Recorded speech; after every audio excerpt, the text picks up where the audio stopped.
నా పేరు ఎస్తేరండి. మాది పెరవల మండలం మల్లేశ్వరం గ్రామం అండి.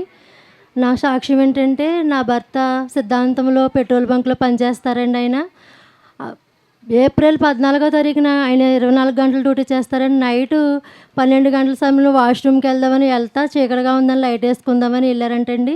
వెళ్తా దాన్ని తాసుపాము మీద అడిగేసారంటండి ఆయన. అది కాటేసేసింది. అయితే అది పామా చుంచా అని తెలుసుకోకుండా చాలా టైం చూసుకుని ఆలస్యం అవడం వల్ల చాలా సీరియస్ అయిపోయిందండి ఆయనకి. అప్పుడు ఆయన 1 గంటకి ఆ టైంలో తణుకు గవర్నమెంట్ హాస్పిటల్కి తీసుకెళ్ళారండి. తీసుకెళ్తా ఇంటికి మాకు ఫోన్ చేశారండి. ఇలాగ మీ ఆయన గారికి పాము కరిసిందమ్మా, మేము హాస్పిటల్కి తీసుకెళ్తున్నాం, మీరు రండి అంటే, నేను మా మధ్యగారు వెళ్ళేటప్పటికండి ఇంక మా భర్త మాకు దక్కడని చెప్తున్నారండి. ఎందుకంటే పాయిజన్ ఎక్కేసిందమ్మా, చాలా టైం అయింది. మంచి అంతా బ్లాక్ వచ్చేసాడండి. కళ్ళు చూస్తే చిన్ని కళ్ళు అయిపోయినాయి. ఇంకా ఆక్సిజన్ లెవెల్ కూడా పడిపోయిందండి. గవర్నమెంట్ హాస్పిటల్లో డాక్టర్లు తీసిపోమన్నారండి. నేనైతే లేచినట్టు వెళ్తానే తైలం ఉంది కదా, అది పట్టుకుని వెళ్దామని తైలం పట్టుకుని వెళ్ళానండి.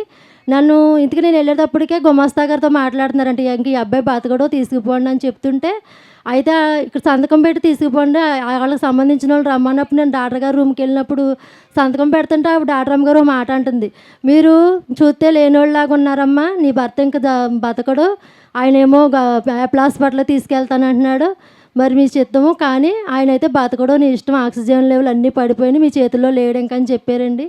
అయితే నేను బయటకు వచ్చి ఇక్కడున్న సిస్టర్ని అన్నాను, మా ఆయన గారికి తైలం రాయొచ్చా అని అడిగానండి. అమ్మ, నీ దేవుడు నీలో ఉంటే కార్యం చేస్తాను, ఇష్టమమ్మా అని చెప్పిందండి ఆవిడ. నేను వెళ్ళి నోట్లో వేద్దామంటే సొంగలండి, నొగరు కింద కక్కేస్తున్నారండి. నోట్లో వేయడానికి కూడా లేదు, ఎందుకంటే శ్రోకలో కూడా లేరండి. అప్పుడు నేను ఒకటే అనుకున్నా, తైలం వేస్తే ఎంతోమంది మరణ పడకలోంచి లేస్తున్నారు కదా దేవా, నీ దైవజనుడు ఇచ్చి నీ తైలాన్ని నేను శిరస్సు మీద వేస్తాను, నువ్వు నా భర్తను సజీవముగా నన్ను ఇంటికి నడిపించు, అప్పుడు నీ సన్నిధిలో నేను సాక్ష్యం చెప్పుకుంటానని అనుకున్నానండి. అనుకుని వాళ్ళందరూ అక్కడ ఉన్నవాళ్ళు వేయమ్మ అని చెప్పగా నేను దగ్గరికి వెళ్ళి సిలివేసి శిరస్సు మీద తైలం పోసానండి. తైలం పోసాక అక్కడ నుంచి దేవుడు నా పట్ల గొప్ప కార్యం చేశాడండి. దైవజనుడు ఇచ్చిన వాగ్దానాన్ని బట్టి, ఆయన చేసిన ప్రార్థన బట్టి, తైలాభిషేకం బట్టి నా భర్తను సజీవంగా ఉంచాడండి. దేవుడు నా జీవితంలో నా భర్తను సజీవంగా ఉంచాడండి. అలాగే నా కుటుంబంలో ఎన్నో మేలులు కూడా చేశాడండి.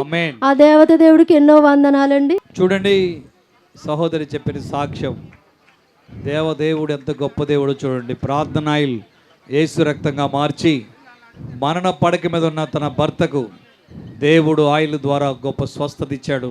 విశ్వాసంతో ఆసుపత్రిలో రోగి మీద ఆయిల్ రాసినప్పుడు దేవుడు అద్భుతంగా స్వస్థపరిచాడు. మరణము నుండి ఆ బిడ్డను తిరిగి బ్రతికించాడు. దేవునికి మహిమ కలుగును గాక. ఆమేన్. ఆమేన్.